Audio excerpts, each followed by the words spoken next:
Hello friends, good evening to all. ಇವತ್ತು 1/9/2024 ಇವತ್ತಿನ update ಏನಿದೆ ಅನ್ನೋದ್ರ ಬಗ್ಗೆ ಮಾಹಿತಿ ತಿಳ್ಕೊಳ್ಳೋದಾದರೆ, ಸೊ 10 ಹಲವು ಅಪ್ಡೇಟ್ಗಳನ್ನು ಮಾಡಲಾಗಿದೆ ಕೆ ಇ ವತಿಯಿಂದ.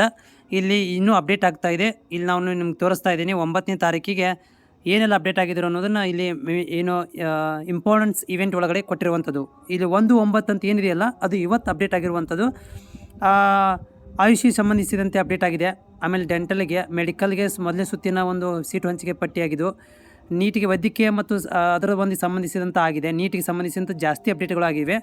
ಅದರ ಜೊತೆಗೆ ನೀಟ್ ಮತ್ತು ಯು ಜಿ ಮೊದಲ ಸುತ್ತಿನ ಮೂಲ ದಾಖಲೆ ಠೇವಣಿ ಸಲ್ಲಿಕೆ ಅದು ಕೂಡ ಅಪ್ಡೇಟ್ ಆಗಿದೆ. ಅದರ ಜೊತೆಗೆ ವೆರಿ ಇಂಪಾರ್ಟೆಂಟ್ ಅಂದರೆ ಇಲ್ಲಿ ನೋಡ್ಬೋದು, ಇಲ್ಲಿ ನೋಡಿರಿ ಇದು. ಸೊ ಏನಂದರೆ ಇಲ್ಲಿ ಅದರ್ ಕಾಲೇಜು ದೃಢೀಕರಣ ಲಿಂಕ್ ಅಂತ ಕೊಟ್ಟಿದ್ದಾರೆ. ಇದ್ರದ್ದು ಅದರ್ ಕಾಲೇಜು ದೃಢೀಕರಣ, other course U G C T ಮತ್ತು ಅದರ್ ಕೋರ್ಸ್ ಕಾಲೇಜು ದೃಢೀಕರಣ ಲಿಂಕ್.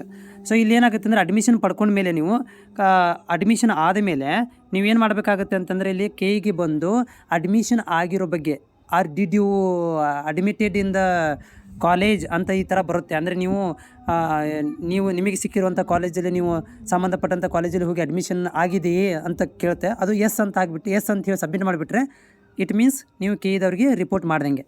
ಓಕೆ, ನೀವು ಕಾಲೇಜಲ್ಲಿ ಅಡ್ಮಿಷನ್ ಮಾಡಿಸಿದ ಮೇಲೆ, ಅಡ್ಮಿಷನ್ ಆದಮೇಲೆ ಕೆ.ಇಗೆ ವೆಬ್ಸೈಟ್ಗೆ ಬಂದು ಅದು ನೀವೇನು ಮಾಡಬೇಕು, ಕಾಲೇಜು ದೃಢೀಕರಣ ಲಿಂಕ್ ಅಥವಾ ಕಾಲೇಜಿನವರು ಮಾಡ್ಬೋದು, ಅಥವಾ ನೀವು ಕೂಡ ಏನು ಮಾಡ್ಬೋದು, ಇಲ್ಲಿ ಕಾಲೇಜ್ ದೃಢೀಕರಣ ಲಿಂಕ್ ಅಂತ ಕೊಟ್ಟಿದ್ದಾರೆ. ಇದು ಕಾಲೇಜಿಗೆ ಸಂಬಂಧಿಸಿದಂತೆ ಇರುತ್ತೆ. ಇದೇ ರೀತಿಯಾಗಿ ನಿಮಗೂ ಕೂಡ ಏನು ಮಾಡ್ತಾರೆ ಅಂತಂದರೆ ಒಂದು ಲಿಂಕನ್ನು ಕೊಡ್ತಾರೆ. ನೀವು ಏನು ಮಾಡ್ಬೋದು, ಅಡ್ಮಿಷನ್ ಆದಮೇಲೆ ಕೆ.ಇ ವೆಬ್ಸೈಟಿಗೆ ಬಂದು ಅವ್ರಿಗೆ ಹೇಳ್ತಾರೆ ನಿಮಗೆ ದೃಢೀಕರಣ ಲಿಂಕನ್ನು, ಸ್ಟೂಡೆಂಟ್ ಡಿಕ್ಲರೇಷನ್ ಲಿಂಕ್ ಅಂತ ಕೊಡ್ತಾರೆ.